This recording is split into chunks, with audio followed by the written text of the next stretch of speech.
కాదండి, ఇంకా పులిమారి దాటలేదు. అభిషేకం అగ్ని కాలిపోతుంది. ఎవరికి? సమూయేలుకి. ప్రవక్త అడుగెత్తిపోతున్నాడు. ఏంటి రాయుడు గట్స్? ఎక్కడి నుంచి వచ్చాడు? ఏంటి ఇతని మీద ఉన్న అభిషేకం? ఏంటి ఇతని ఆశీర్వాదం? అప్పుడు సమూయేలులో ఉన్నటువంటి గొప్ప ఆశీర్వాదం, గొప్ప అభిషేకము ట్రాన్స్ఫర్ అవుతుంది. ఎవరికే? దావీదుకే. సరే, అక్కడ వరకు ఆశీర్వాదం వచ్చేసింది. ఏమొచ్చేసింది? ఆశీర్వాదం వచ్చేసింది. ఇంకేమొచ్చింది చెప్ప? అభిషేకం కూడా వచ్చేసింది. అభిషేకం వచ్చేసింది, ఆశీర్వాదం వచ్చేసింది. రైట్. ఇప్పుడు తన గతి ఏమిటి? తన స్థితి ఏమిటి? తన గతిలో నుంచి, స్థితిలో నుంచి వచ్చినటువంటి దావీదు ఇప్పుడు రాజుగారి దగ్గర ఏం చేస్తున్నాడు? ఆయుధాలు మోసే ఉద్యోగం ఇచ్చేయడు. దేవునికి స్తోత్రం. హల్లెలూయా. ఆయుధాలు మోయడానికి మళ్ళీ ఆ సైన్యానికి అధ్యక్షుని చేసేసాడు. దేవునికి స్తోత్రం. తర్వాత ఏం చేశాడు? యుద్ధానికి వెళ్ళమన్నాడు. యుద్ధంలో జయించి వచ్చేసరికి మీరంటే కుదురుగా ఉంటారా? రాజుగారిని పక్కన పెట్టి మనవాడికి 10,000 జై జైలు, జై జై జై అంటే తట్టుకోలేప్పుడు రాజుగారు కదా. అంతేనా? ఆశీర్వాదం ఎలా వచ్చేసింది, ఎలా పెరిగిపోయిందో చూడండి. టైం లేదు కనుక షార్ట్ కట్లో చెప్తున్నాను మీకు. ఓకే, వచ్చింది. అంతేకాదు, రాజుగారి కూతుర్ని అబ్బాబ్బాబ్బా ఏం కొట్టాడని ఛాన్స్లో. ఒక సీర కొంటే ఇంకో సీర ఫ్రీ అంటే డిసెంబర్ స్టార్ట్ అవగానే. కుదురుండొస్తారా మిమ్మల్ని? మీరు ఎవరినే? మమ్మల్నే కుదురుండనెవరు. ఇక్కడ ఎప్పుడైతే సమూయేలు అభిషేకించబడిన ప్రవక్త, దేవుడు పంపించిన ప్రవక్త ఆ చేతులు తల మీద వేసి ప్రార్థన చేశాడో, ఇమీడియట్లీగా ఆశీర్వదించబడిపోయాడు, అభిషేకించబడిపోయాడు. తిరుగులేదు ఇంకా. దావీదు వలనే నాట్యమాడి తండ్రిని స్తుతించేదను, దావీదు వలనే నాట్యమాడి తండ్రిని స్తుతించే. దేవునికి స్తోత్రం. చక్కగా అలర్ట్గా ఉన్నారు. ఎందుకంటే మీ దైవజనులు పాటల్లో నెంబర్ 1. మేము 12 గంటల ప్రార్థన పెడతాను సంవత్సరానికి 3 సార్లు. 100 విన్నపాలు ఉంటాయి. ప్రధానమంత్రి కోసం, సీఎం కోసం, విప్లవకారుల కోసం, నక్సలైట్ల కోసం, టీచర్స్ కోసం, పోలీసుల కోసం, లాయర్ల కోసం, జడ్జెస్ కోసం, ఆల్ డిపార్ట్మెంట్స్ కోసం.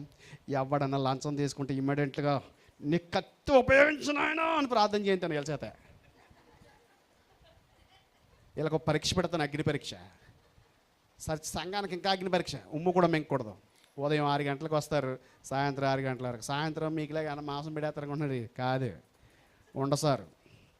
ఉండసారంటే ఈ అమ్మలక్కలకు తెలియదు, ఈ చిన్నపిల్లలకి అసలు తెలియదు.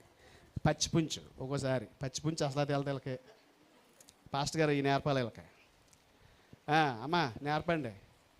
యువతరం పాడైపోతుంది, సర్వనాశనం అయిపోయింది యువతరం. ఏం తింటున్నారు తెలిసి ఇలా?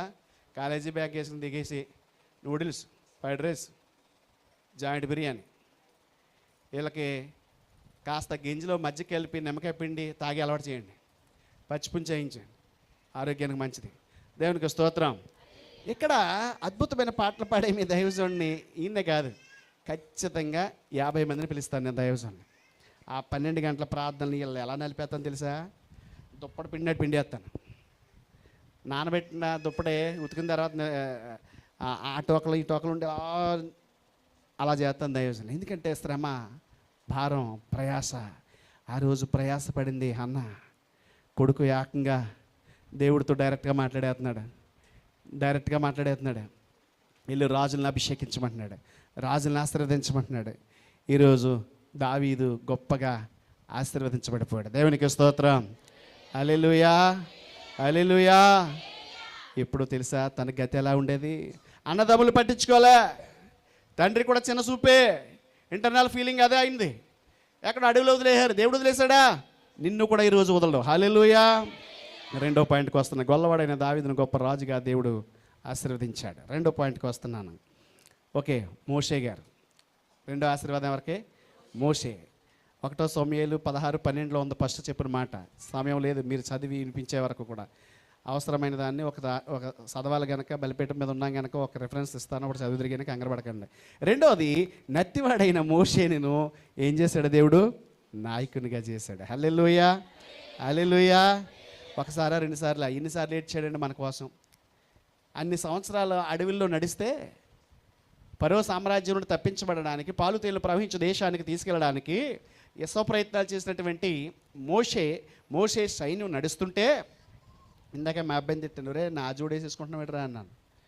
నీ వయసు ఎంత, నీ స్టాండర్డ్ ఎంత, నీ చదువు ఎంత, నా జోడే ఇంకోటి కొనుక్కోండి. అన్ని సంవత్సరాలు అడవిలో నడిస్తే ఎవరి జోళ్ళు కూడా అరిగిపోలేదంట. దేవునికి స్తోత్రం. హల్లెలూయా, హల్లెలూయా. ఏడ్చాడు, కన్నీరు గార్చాడు, ప్రార్థన చేశాడు. అసలు మోషే గత స్థితిలో ఎలా ఉండదు, గత స్థితి అతనికి ఏంటి పరిస్థితి? మోషే ఇంత స్థాయికి వెళ్ళిపోయాడు కదా, పాలు తేళ్లు ప్రవహించే దేశానికి నడిపించే అంత స్థాయికి వెళ్ళిపోయాడు కదా, అంతలా ఆశీర్వదించబడ్డాడు కదా, నాయకుడిగా ఉన్నాడు కదా. మోషే ప్రార్థించగా మన్నాను కురిపించితివి, మోషే ప్రార్థించగా మన్నాను కురిపించితివి, యెహోషువ ప్రార్థించగా సూర్య చంద్రుల నాపితివి. హల్లెలూయా. ఎందుకు ప్రార్థించవలసినటువంటి పరిస్థితి ఎందుకు వచ్చిందంటే, పాలు తేళ్లు ప్రవహించే దేశానికి తీసుకువెళ్ళాలి నా బిడ్డలను. ప్రతి ఇంటిలోనూ నా బిడ్డలకి, నా సంఘంలో ఉన్న నా కుటుంబాలకు ప్రతి ఇంటిలోనూ మినిమం ఒక గవర్నమెంట్ జాబ్ అయిన ఈ ప్రభా, ఒక భూస్వామిగా ఒక్కొక్కరినైనా కనీసం భూస్వాములుగా మార్చు తండ్రి, లేదా వ్యాపారస్తులుగా మార్చు తండ్రి, లేదా విద్యావంతులుగా మార్చు తండ్రి, లేదా పాడి పంటలు చేసేటటువంటి వారిగా దీవించు. వారి యొక్క అష్టైశ్వర్యములతో, వారికి సిరి సంపదలతో అన్ని రంగాలలోనూ కూడా ముందుండేటట్లుగా చేయి ప్రభు అనే చేస్తాడు ఏ దైవజనుడైనా. ఎందుకంటే మీరు బాగుంటేనే మేము బాగుంటాం, మీరు ఆరోగ్యాలుగా ఉంటేనే మేము బాగుంటాం. ఇలా ప్రార్థిస్తున్నటువంటి ఈ మోషేని ప్రజలందరూ కూడా ఏం చేశారో తెలుసా? సనుగుకున్నారు. ఏం చేశారు? సనుగుకున్నారు. ఆ రాజుగారి దగ్గర ఉంటే లాస్ట్లో ఆ వదిలేసినటువంటి కోడి జుట్టు, కాలు, పేక, తోలు, కాస్త ఓటా దొరికేది. అవి నాకన్నా తినేవాళ్ళు. ఈడు కూడా వచ్చాక నడిపిస్తున్నాడే తప్ప సరైన నీళ్లు లేదు, త్రాగడానికి సరైన ఫుడ్ లేదు. ఇది ఎక్కడ ఉపవాసాలు, ఇది ఎక్కడ ప్రార్థనలు, ఇది ఎక్కడటువంటి నాటికలు, అలా ఏం చేస్తున్నాడు మోషేకి ఏమైనా బుర్ర పని చేస్తుందా అని సనుగుకుంటాం మొదలెట్టారు. మోషే బాధపడలేదు. కానీ ఎవరు బాధపడ్డారు? పైనుంచి ఆయన బాధపడ్డాడు. అదే మోషేని ఒక చోట తన సిస్టర్, తన బ్రదర్ ఏమన్నాడు తెలుసా? నీతోనే మాట్లాడా దేవుడు అమ్మాయిని పెళ్లి చేసుకోమని, నీతోనే మాట్లాడా దర్శనంలో, మాతో మాట్లాడా, మేము అభిషక్తులం కాదా, మేము గొప్పవాళ్ళం కాదా, నీతోనే మాట్లాడా అని. ఏం తెచ్చుకుంది గిఫ్ట్? ఏ కుష్ఠరోగం? అన్నీ బాగా తెలుసు మీకు. కానీ రోడ్డెక్కితే మాత్రం స్టైలు మారింది అంటారు. ప్రసన్న బోల్డా, విసన్న బోల్డా, స్టైల్ మారకూడదు, ఎప్పుడు ఒకలాగే ఉండాలి. గమనించండి, అక్కడ అద్భుతమైనటువంటి విషయం ఏంటంటే, మోషే పక్షాన దేవుడు ఉన్నాడు. దేవునికి స్తోత్రం. మోషే తరపున దేవుడు ఉన్నాడు. మోషేని ఎప్పుడైతే తిట్టుకున్నారో దేవుడు ఏం చేశాడు తెలుసా? మోషే కోసం వాళ్ళందరికీ మన్నాను కురిపించినాడు. అదే పాట, మన్నాను కురిపించినావు బండ నుండి. ఎంత బాగా పాడతారో, ఎంత అద్భుతంగా ఉంటుందో. ఒక్కొక్క తల్లి పాట పాడుతుంటే జోలాలి లాలి జోలాలి అంత హాయిగా ఉంటుందో. కానీ రోడ్డు ఎక్కిందంటే ఉంటుందమ్మా. ఎక్కడ పోతున్నాయి ఆశీర్వాదాలు? ఎక్కడ పోతున్నాయి? ఇట్లాంటి బ్రతుకులు మనకు ఉండకూడదు. మోషే ఆశీర్వాదాన్ని పొందుకున్న తర్వాత మోషే వల్ల వాళ్ళందరికీ ఆహారం దొరికింది. మరలా సనుక్కుంటూ మొదలెట్టారు. దాచేసుకున్నారు ఇంత మన్నా. ఇంత మన్నా 3 రోజులు ఉపవాసం పెట్టి, మీ పాస్టర్ గారైనా నేనైనా సరే, ఏ పాస్టర్ గారైనా సరే 3 రోజులు ఉపవాసం పెట్టి 3వ రోజు రాత్రి ప్రార్థన అయిపోయిన తర్వాత 10 గంటలకి నిజంగా ఆ జావ వేపి, ఆ జావలో మజ్జిగ వేసి, అది ఒక గ్లాసుడు తాగండిరా తల్లిలు, ముందు తర్వాత భోజనం పెడతానే, సాంబార్ వేసి కాస్త మెతుకులంటే తాగుతారా మీరు? పెద్దలు ఏదో తాగుతారేమో, కానీ ఇలా మొక్కలంటే ఏం చేద్దాం, మూతులు వంకరకపోతాయి. కానీ ఆ మన్నాను దాచుకున్నారంట అద్భుతంగా. అంతేకాదు, మరొక సందర్భంలో ఏడిస్తే మరొక సందర్భంలో ఏడిస్తే ఏం చేశారు తెలుసా? ముక్కల కోసం ఏడిశారు. దేనికోసం ఏడిశారు? ముక్కల కోసం ఏడిశారు. ముక్కల కోసం ఏడితే దేవుడు కోపం వచ్చింది. నా దైవజనుడి జోలికి వస్తారా మీరు? పళ్ళల్లో ముక్కలు లాక్కునే అంత మాంసాన్ని కురిపించేసాడంట పూరేళ్ళు. దేవునికి స్తోత్రం, హల్లెలూయా. అలాంటి ఆశీర్వాదాలు రావాలి మన ఇళ్ళలోకి. రావాలంటే మోషాలే నలిగిపోవాలి. ఉపవాసంతో కన్నీరు గార్చాలి, ఆసక్తికరమైన ప్రార్థన చేయాలి, విడతగక ప్రార్థన చేయాలి, విసుగుక ప్రార్థన చేయాలి, కన్నీటి ప్రార్థన చేయాలి, వేకువన లేచి ప్రార్థన చేయాలి, నీళ్లు కుమ్మరించినట్లుగా నీ బిడ్డల కోసం ప్రార్థన చేయాలి. దేవునికి స్తోత్రం, హల్లెలూయా. అంతేకాదు, ఈ మోషే వాళ్ళ ఇంకా ఆశీర్వాదం ఏంటో తెలుసా? అసలు మోషే గత స్థితి ఎలాంటిది? నదిలో పడేశారు, అంతే కదా. నదిలో పడేశారు. కీలుతో తయారు చేసినటువంటి ఒక బుట్టకి అంటించి, ఆ బుట్టని జమ్ముతో తయారు చేసినటువంటి దానికి మళ్ళీ నీళ్లు లోపలికి వెళ్లకుండా బుట్టలో బంధించి ఆ పసికద్దుడిని నదిలో వదిలేసింది మహాతల్లి, అంతే కదా. ఎక్కడైనా క్షేమంగా ఉంటాడులే అని అక్కడ చక్కగా ఒక ఆవిడ తీసుకున్న తర్వాత జియాలజీ చదివినటువంటి సైంటిస్టులు ఆ పెట్టెను చెక్ చేస్తే అందులో కీలు కనబడుతుంది. ఏం కనబడుతుంది? అప్పటికే ప్రపంచం అంతా అన్వేషణ చేస్తున్నారు, రీసెర్చ్లు చేస్తున్నారు. పెట్రోల్ ఎక్కడ ఉందో, డీజిల్ ఎక్కడ ఉందో, కిరోసిన్ ఎక్కడ ఉంది, మినరల్స్ ఎక్కడ దొరుకుతున్నాయి, అసలు ప్రజలకు కావాల్సినటువంటి ఏమిటి అని చూస్తే ఇక్కడ కీలు కనబడుతుంది. అయితే ఇది ఎక్కడి నుంచి వచ్చింది? వెళ్ళారు, చూశారు. పలానా ప్రాంతంలో ఈ కీలు ఉందంటే, ఈ తారు ఉందంటే ఖచ్చితంగా ఇక్కడ డీజిల్ ఉంటుంది, ఇక్కడ పెట్రోల్ ఉంటుంది, ఇక్కడ కిరోసిన్ ఉంటుంది. ఎంత ఆశీర్వాదం అండి! ఈరోజు ప్రపంచాలకి ఆశీర్వాదకరంగా మారిపోయాడు మోషే పుట్టిక, మోషే వెళ్ళిన బాక్ష, నదిలో కొట్టుకుపోయిన బాక్ష వలన ఈరోజు ప్రపంచ దేశాల్లో ఈరోజు నేను కారు తీసాను, బయటకు తీసేటట్టుకు ఒక్కడనే కదా కారు అవసరం, పెట్రోల్ వేస్ట్, మళ్ళీ కారు చూస్తే ఇంకో కాగితం ఎగస్ట్రా ఇస్తాడు, ఆయనకి లాసు. ఎందుకంతా? అదే బండి చూసాడు చక్కగా ఉంటుంది, నాకు ఫ్రీగా ఉంటుంది. 6 ఉంటేనే కానీ కారు తీయను. నేను కష్టాల్లోంచి వచ్చాను, దాని ఇలుగు తెలుసు నాకు. ఒక్కడ కోసం 1000 రూపాయల పెట్రోల్ నేను తగలయ్యను. ప్రతి వారు అలా పొదుపుగానే ఉండాలి. ఆ కీలు చూసి ఈరోజు ఆ పెట్రోల్ మీద వస్తున్నాం, డీజిల్ మీద వస్తున్నామంటే ఈ ఆశీర్వాదం ఎవరిచ్చారు? మరి ఇతని గత స్థితి ఏంటి? ఇతని గతి ఎలాంటిది? ఇతని స్థితి ఎలాంటిది? ఏ స్థాయికి ఎదిగిపోయాడు? ఈరోజు నీవు కూడా ఆ స్థాయికి వచ్చదువుగాక. ఆమేన్, హల్లెలూయా, హల్లెలూయా. ఈరోజు ప్రభువు వారు అంటున్నాడు, గొల్లవాడైన దావీదుని ఆశీర్వదించాను, అభిషేకించాను. నెత్తివాడైనటువంటి మోషేని ఆశీర్వదించాను. ఏం చేశాను? పాస్టర్ అమ్మగారిని రోజు మీరు చూసుకుంటారు, నా ఇంకా చూడండి. వేళకి మీ పాస్టర్ అమ్మగారిని రోజు చూసుకుంటారు కదా, వేళకి నా వైపే చూడండి. అది ఒక 20 నిమిషాలు చూడండి. దేవునికి స్తోత్రం, హల్లెలూయా, హల్లెలూయా. 3వ పాయింట్కి వస్తున్నాను. 3వ పాయింట్కి ఏంటో తెలుసా? బానిస బ్రతుకులోంచి వెట్టి చాకరీ బ్రతుకులోంచి ఒక ఆయన ప్రధానమంత్రిగా చేసేసాడు. దేవునికి స్తోత్రం, ప్రధానమంత్రిగా చేసేసాడు. హల్లెలూయా, హల్లెలూయా. 1 సమూయేలు 3:10, 10, 1, 16, 12 ఈ మాటలు రాయబడి ఉన్నాయి. ఏమని తెలుసా? నమ్ముకున్నాడు యేసోపు, అమ్ముకున్నారు అన్నలు. నమ్ముకున్నాడు యేసోపు, అమ్ముకున్నారు అన్నలు. ఈ అన్నల నమ్మే కంటే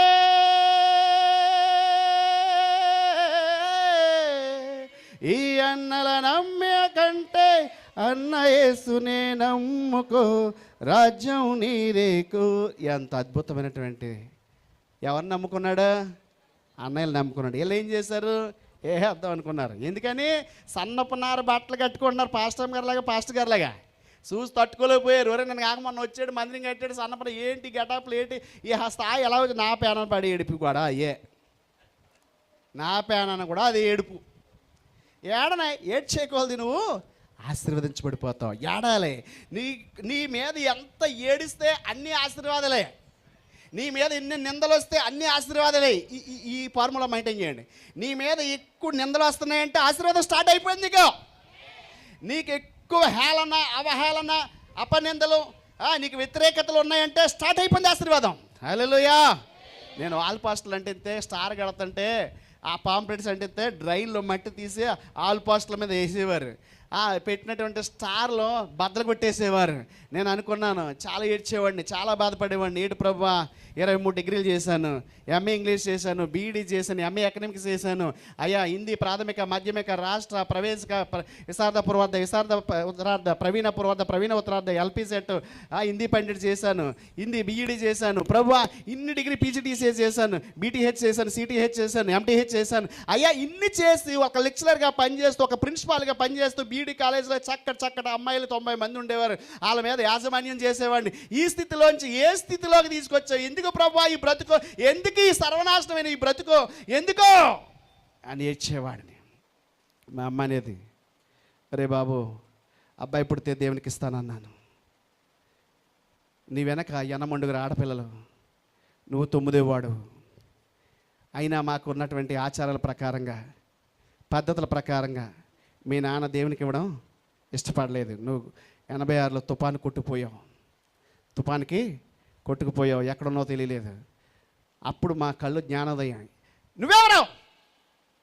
ఐ హ్యావ్ సమ్ ఫీలింగ్స్, నేను కొన్ని ఫీలింగ్స్ ఉంటాయి నాకు, నువ్వెవరో ఇవ్వడానికి అని దెబ్బలాటలు జరిగేవి. ఎక్కడికి వెళ్ళి రాజరకమే. కానీ మా అమ్మ అనేది ఒకటి, నువ్వెంత దూరం వెళ్ళినా నీ పెదవులతో అనేక మంది ఆత్మలు రక్షించబడతాయి. హల్లెలూయా. నీ మాట వలన అనేక మంది ఓదార్చబడతారు, ఆదరించబడతారు, నశించిపోతున్న ఆత్మలు రక్షించబడతాయి. నువ్వు అడుగు పెట్టిన ప్రతి స్థలము దీవెనకరంగా ఉంటుంది, అనేకమైన స్వస్థతలు జరుగుతాయి. రే, ఎందుకు చెప్తున్నాను అర్థం చేసుకో, అవన్నీ వదులుకో. నేను వదలనమ్మా. నా దగ్గర చదివిన అమ్మ 3 డాక్టర్లు అయ్యారు, 47 మంది సాఫ్ట్వేర్లు అయ్యారు, 17 మంది హిందీ టీచర్స్ అయ్యారు. ఒక అమ్మాయి కారుగా ఉంది, ఒక అమ్మాయి సర్చికి 20 లక్షలు ఇచ్చింది, ఒక అబ్బాయిని అయితే మేమే చదివిస్తున్నాం డొనేషన్ చేసి ఆలీల దగ్గర.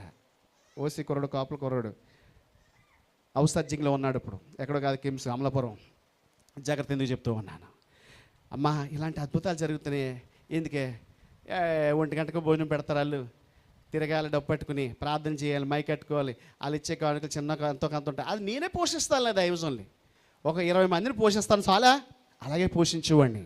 కానీ దేవుడు రూట్ ఇలా మళ్ళీ యూటర్న్ తీసుకో వద్దది. ఎందుకు చెప్తున్నాను అర్థం చేసుకోండి. అప్పుడు మా అమ్మ మాట అన్ని కూడా అక్షరాల సరే, సాక్ష్యాన్ని పక్కన పెడదాం. సాక్ష్యాన్ని పక్కన పెడితే దేవుడు ఒక టీచర్ లేదా ఒక ఎంప్లాయ్, ఎనీవే ఒక ఎంప్లాయ్ అయ్యేటప్పటికి ఒక 80 లక్షలు ఎట్టి ఒక ఇల్లు కట్టుకోగలడు, అంతే కదా. 80 లక్షలు 70 లక్షలు వస్తుంది. కానీ నా దేవుడు 2 కోట్ల రూపాయలు పెట్టి కింద సచ్చు, పైన అనాథాశ్రయం, 3వది హాస్పిటల్, ఈ ప్లానింగ్లో 2వ స్టేర్కి వచ్చింది. దేవుని మహాకృపను బట్టి దేవుని మీద ఆధారపడితే ఆశీర్వాదాలు అలా వస్తాయి. హల్లెలూయా, హల్లెలూయా. ఎదుగుతున్నాం కదా అని ఎదిగిన తర్వాత గర్వం నెత్తికెక్కేసి, కళ్ళు నెత్తికెక్కేసి ఎరగబడిపోయామనుకో, దేవుడు దాన్ని కూడా తీసేస్తాడు. జాగ్రత్త. ఇక్కడ యేసోపు ప్రధానమంత్రిగా అయ్యాడు, తన గతేటి గోతులో కప్పెట్టేద్దాం అనుకున్నారు ఎవరో అన్నదమ్ములు అందరూ. మరి అక్కడ ఏ సలహా వచ్చిందో, ఏం ఆలోచన వచ్చిందో, కానీ ఈయన అమ్ముకుంటే ఈయన చంపేస్తే ఏం వస్తుందో అమ్ముకుందామని వెట్టి చాకరిగా పనివుడిగా అమ్మేశారు, అంతే కదా. జరిగింది అంతేనా? అమ్మబడ్డాడు. అమ్మబడిన తర్వాత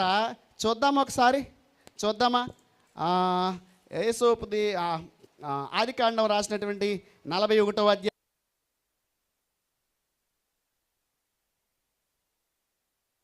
హల్లెలూయా, 41వ అధ్యాయము 42వ వచనం.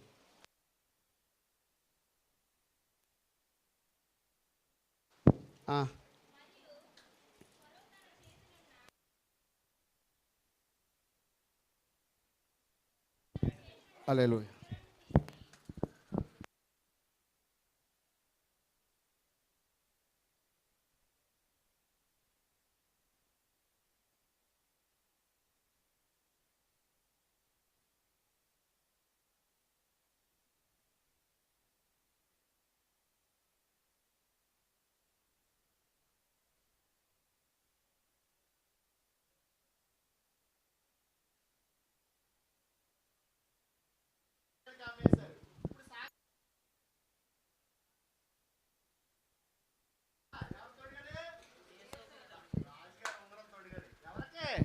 యేసోపుకి, దేవునికి స్తోత్రం. మెడలో చైన్ తీశాడు, వేశాడు. తర్వాత ఏం చేశాడు? సన్నపు నార బట్టలు. ఆ మెడిసిన్ సీట్ వచ్చిన అమ్మాయి ఒక మెడిసిన్ ఎంబీబీఎస్ సీట్ కొనుక్కోవాలంటే 1,80,00,000 జిఎస్ఎల్ హాస్పిటల్లో, కిమ్స్లో అయితే 1,40,00,000 ఇట్లా ఉంటాయి. ఫ్రీ సీట్ వచ్చింది. వాళ్ళ అమ్మ 360 రోజులు ఉపవాసం ఉంది, వాళ్ళ నాన్న 100 రోజులు ఉన్నాను, నేను 41 రోజు ఉన్నాను ఉపవాసం. ఆ అమ్మాయి సీట్ కొట్టింది. ఆ అమ్మాయి సీట్ కొట్టిన తర్వాత నాకు ఓ డ్రెస్ తీయించింది. ఏం డ్రెస్ తెలుసా? లెనిన్. ఆ లెనిన్ ప్యాంటు షర్టు 30,000. అయ్యా ఇంత ఎందుకయ్యా, నాకు వద్దు, మా ఏరియా అంతా రాజులు, అంతా రాజే, ఈ బట్టలు నేను వేసుకెళ్ళానుకో నన్ను ఎదగని ఎవరు నన్ను దూకేస్తారు, మీకు నమస్కారం అని. ఇప్పటికే అలాగే ఉంచాను. అది ఓ 2 సార్లు వేసాను అంతే. ఇక్కడ సన్నపు నార బట్టలు ఎవరు తొడుక్కుంటారో తెలుసా? జమీందారులు తొడుక్కుంటారు. దేవునికి స్తోత్రం, హల్లెలూయా. ఆ జమీందారీ తనం ఎవరికి ఇచ్చాడు దేవుడు? తన గతి ఏంటి, తన స్థితి ఏమిటి, ఏ స్థాయికి వచ్చాడో. సన్నపు నార బట్టలు వెయిట్లెస్, అది వేసుకున్నట్టు ఉండదు, చాలా హుందాగా ఉంటుంది, చాలా ఆరోగ్యము. అలాంటి యొక్క బట్టలు రాజుగారు ధరించి, అంతేకాదు అతని రథముల మీద కూర్చోపెట్టి ఊరేగించుకుంటా తీసుకెళ్తున్నాడట. దేవునికి స్తోత్రం, హల్లెలూయా, హల్లెలూయా, హల్లెలూయా. ఈరోజు నీ పరిస్థితి ఏంటి? నీ గతి ఎలా ఉంది? నీ స్థితి ఎలా ఉంది? మర్చిపోతున్నావా? అంతేకాదు అక్కడ వాక్యంలో చెప్పినటువంటి ఇంకో మాట ఏంటో తెలుసా? 42 నుంచి 46 వరకు చదివితే అక్కడ మహాదేవుడు అద్భుతమైన కృప ఏంటంటే, అక్కడ మహత్కార్యములు చేసేటువంటి ఫుడ్ కార్పొరేషన్ ఆఫ్ ఇండియా ఉంది కదా. ఇప్పుడు ఫుడ్ కార్పొరేషన్ ఆఫ్ ఇండియా తెలుసా? నిలవ ఉంచుతారు రైస్ని, నిలవ ఉంచి దాంట్లో గవర్నమెంట్ ఎంప్లాయీస్ పోస్టులు తీస్తూ ఉంటారు. సో ఆ ఫుడ్ కార్పొరేషన్ ఆఫ్ ఇండియాని కనిపెట్టింది ఎవరో తెలుసా? యేసోపే. దేవునికి స్తోత్రం, హల్లెలూయా, హల్లెలూయా. అక్కడే రాజబడి ఉంది చూడండి. ఆదికాండం రాసినటువంటి 41వ అధ్యాయము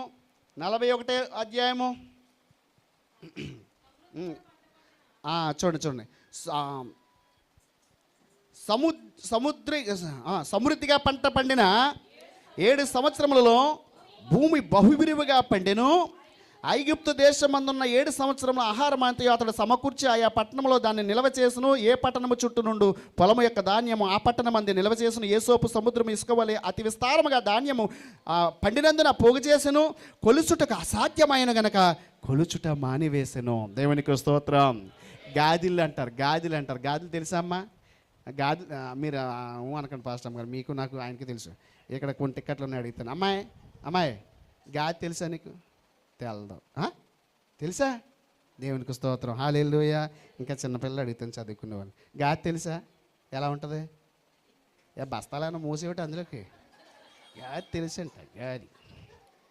ఇంతకని నీకు తెలుసు అన్నా. అదిగో అమ్మాయిని అడుగుతుంది, ఏంటే గాది అంటే ఇక్కడ అందరిలోని సిగ్గుపరి చేస్తానేమోనని తెలుసు అన్ని ఊపేసింది. అంటే తమ్ముడు నీకు తెలుసా? చిన్నపిల్లడు అదిగో తేలదంట. పోయి నీకు తెలీదా? దేవుడా, మీ నాన్నగారు అక్కడ ఉన్నారా? లే. గాది